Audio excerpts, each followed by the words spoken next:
किसी प्रकाशिक यंत्र की जो आवर्धन क्षमता ज्ञात करने का फार्मूला होता है वो होता है m इज इक्वल टू अंतिम प्रतिबिंब द्वारा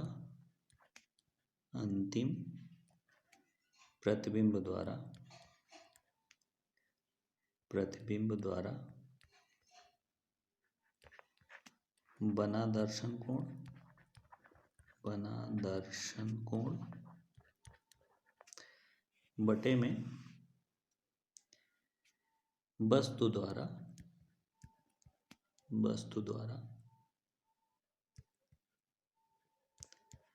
बना दर्शन कोण।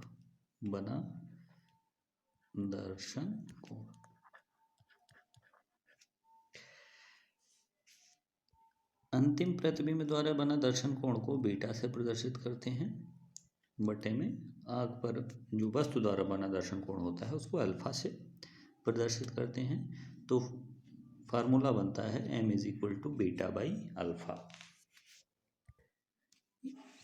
यहाँ पर ध्यान रखने योग्य बात यह है कि जो यहाँ पर अल्फा है, अल्फा का मान होता है HO/d।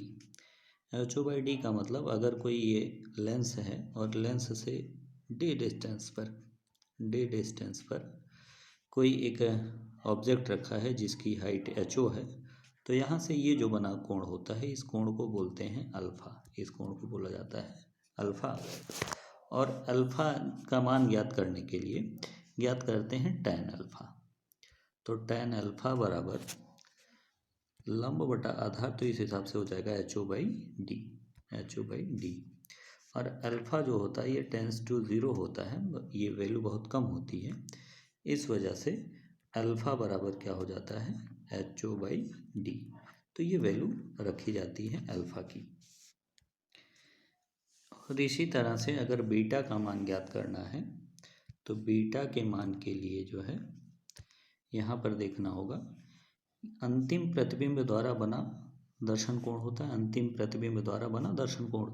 तो यहाँ पर अंतिम प्रतिबिंब यहाँ पर बन रहा है। अब ये एक ट्रायंगल बनता है और इस ट्रायंगल में ये जो कोण है ये है बीटा, ये कोण है बीटा। अब बीटा का मान जो है दो तरह से ज्ञात कर सकते हैं, एक तो इसका और इसका रेशियो करके, एक मिनट, यहाँ पर बीटा का जो मान है एक इसका और इसका रेशियो करके, और फिर उसके बाद एक छोटे वाले ट्रायंगल में, ये जो छोटा वाला ट्रायंगल बन रहा है यहाँ से भी बीटा का मान ज्ञात किया जा सकता है। तो ये डिस्टेंस कभी कभी ज्ञात करना आसान नहीं होता। स्पष्ट दृष्टि पर बना तब तो ज्ञात करना आसान है, नहीं बना तो फिर ज्ञात करना कठिन हो जाता है। तो इसलिए बीटा का मान यहाँ से ज्ञात करना, अगर ये अनंत पर बन गया, ये डिस्टेंस अगर d पर नहीं बना अनंत पर बन गया, तो ऐसी सिचुएशन में बीटा का मान ज्ञात करना आसान नहीं होगा। तो यहाँ से ज्ञात करना आसान होता है, तो यहाँ से ज्ञात कर लिया जाता है और यहाँ पर भी tan बीटा ही ज्ञात किया जाता है।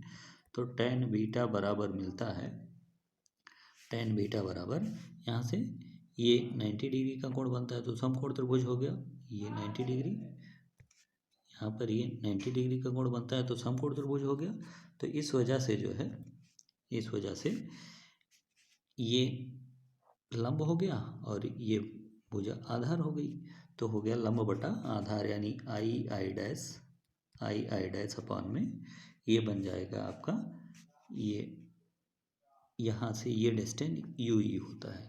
इस वाले लेंस के लिए यह जो बनता है, यह जो बनता है ये प्रतिबिंब होता है, लेकिन इस लेंस के लिए, नेत्रिका लेंस के लिए, यानी L2 अगर मान लें इसको और इसको L1 मान लें, तो नेत्रिका लेंस के लिए वस्तु का कार्य करता है, तो इसको UE बोल दिया जाता है। UE वस्तु की लंबाई, सॉरी वस्तु की दूरी, UE बोल दिया जाता है। तो यहाँ से हमको यहीं पर फिर से मिलता है कि यहाँ पर क्या है, बीटा टेंस टू 0 और बीटा टेंस टू 0 होने की वजह से यहाँ से भी बीटा बराबर हमको क्या मिलेगा, आई डैश अपॉन में UE। तो यहाँ से बीटा का मान मिल गया और फिर वहाँ से अल्फा का मान मिल जाता है। दर्शन कोण की परिभाषा से अल्फा का मान मिल जाता है और बीटा और अल्फा का मान जो है ज्ञात करने के लिए हम प्रयोग करते हैं आवर्धन क्षमता। तो आवर्धन क्षमता यम बराबर क्या मिलता है हमको, M is equal to beta by alpha. Beta और अल्फा का मान रखते हैं तो क्या मिलता है बीटा बाई अल्फा का मान, यम बराबर ये होता है बीटा बाई अल्फा और मान अगर रखें बीटा बाई अल्फा, बीटा का मान आई डैश अपॉन में यू ई, और फिर इसको जब गुणे में बदलेंगे, ये जो बटे वाला है ये गुणे में एच ओ बाई डी है तो डी बाई एच ओ हो जाता है, डी बाई एच ओ। अब क्या करते हैं, यू ई को इसके नीचे लाते हैं, एच ओ को इसके नीचे, तो यम बराबर क्या मिलेगा यहाँ से आई डैश अपॉन में आई डैश अपॉन में एच ओ, और ये हो जाएगा D by U E, D by U ई। अब इस चीज़ को यहाँ पर ध्यान से देखें तो यहाँ पर एच ओ होना चाहिए, थोड़ा सा करेक्शन है यहाँ पर, H O I dash upon में एच ओ इंटू ये डी बाई यू ई होना चाहिए, यहाँ पर थोड़ा सा करेक्शन है, इस चीज़ को ध्यान रखना। तो यहाँ से अगर अब इस पूरे टर्म को देखें, अगर यहाँ से इस पूरे टर्म को देखें तो ये क्या है I dash upon H O. अगर अब इस चीज़ को, अगर अब इस चीज़ को हम ध्यान दें, यहाँ पर आई डैश अपॉन में एच ओ यही है हाइट ऑफ ऑब्जेक्ट, और आई डैश, तो यहाँ पर देखें प्रतिबिंब की लंबाई, सॉरी वस्तु की लंबाई ये है और ये प्रतिबिंब, तो प्रतिबिंब की लंबाई बटे वस्तु की लंबाई, प्रतिबिंब की लंबाई बटे वस्तु की लंबाई, ये हो गई प्रतिबिंब की लंबाई और ये हो गई वस्तु की लंबाई। तो यहाँ से मिल जाएगा हमको इस नेत्रिका लेंस की आवर्धन अदृश्यक लेंस की आवर्धन क्षमता, क्योंकि इसके लिए ये प्रतिबिंब है और ये क्या है वस्तु है, ठीक है। तो प्रतिबिंब की लंबाई बटे वस्तु की लंबाई, तो ये हो जाएगी अदृश्यक लेंस की आवर्धन क्षमता। तो इसको आवर्धन क्षमता को एमओ लिख देते हैं, एमओ, तो एमओ बराबर क्या होगा I dash upon H O, और फिर उसके बाद यहाँ पर जो दूसरा वाला टर्म है ये D by U E, D by U ई। अगर इस डी बाई यू ई की बात करें, इस डी बाई यू ई की अगर बात करें,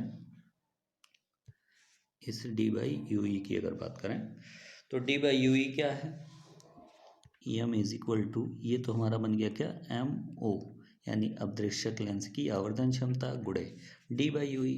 डी क्या है, जहाँ पर प्रतिबिंब बना है, और ये क्या है नेत्रिका लेंस से प्रतिबिंब की दूरी, यानी आभासी जो वस्तु बन रहा है ये आभासी वस्तु, यहाँ से इस नेत्रिका लेंस से, इस नेत्रिका लेंस से ये दूरी हो जाती है यू ई, तो यू ई बटे डी बाई यू ई, यानी वस्तु की दूरी बटे, सॉरी प्रतिबिंब की दूरी बटे वस्तु की दूरी, ठीक है। तो ये भी यहाँ से भी आप पता चलता है कि ये इसकी आवर्धन क्षमता है, तो इसको बोल दिया जाता है एम ई, क्या बोल दिया जाता है एम ई। तो यहाँ पर ये क्या मान हो गया इंटू एम ई, तो ये हो गया M is equal to M O into M E. और फिर उसके बाद अगर एम ओ की बात करें तो एम ओ क्या होता है आई डैश अपॉन में एच ओ, ठीक है। और एक चीज़ देखें, यहाँ पर एम ओ का मान एक तरह से और ज्ञात कर सकते हैं, इसको लिख सकते हैं V O upon U O is equal to I dash upon में आई डैश अपॉन में एच ओ। तो V O upon U O, यानी इसकी जगह पर एक वैल्यू और भी पुटअप कर सकते हैं वी ओ अपॉन यू, ठीक है। जैसे कि जानते होंगे आप कि एम इज इक्वल टू क्या होता है वी बाई यू, अगर अदृश्यक लेंस की बात है तो ओ कर देते हैं, तो M O is equal to बोल देते हैं वी ओ अपॉन यू, तो यहाँ पर ये मान रख सकते हैं। तो ये क्या मिलेगा हमको, M is equal to V O upon U O, V O upon U, यहाँ पर ये वी ओ अपॉन यू, और फिर उसके बाद एम ई क्या होता है डी बाई यू ई, तो ये वैल्यू रखी जाती है। और फिर उसके बाद अब कंडीशन लगाया जाता है, जब प्रतिबिंब स्पष्ट दृष्टि की न्यूनतम दूरी पर बने तो v का मान d हो जाएगा, v का मान d हो जाएगा, और जो है u का मान u ही रहेगा। यहाँ पर लगा दिया जाता है लेंस सूत्र, उसके बाद सॉल्व कर लिया जाता है, तो ये वैल्यू आ जाती है। तो इस प्रकार से जो है आवर्धन क्षमता ज्ञात करते हैं।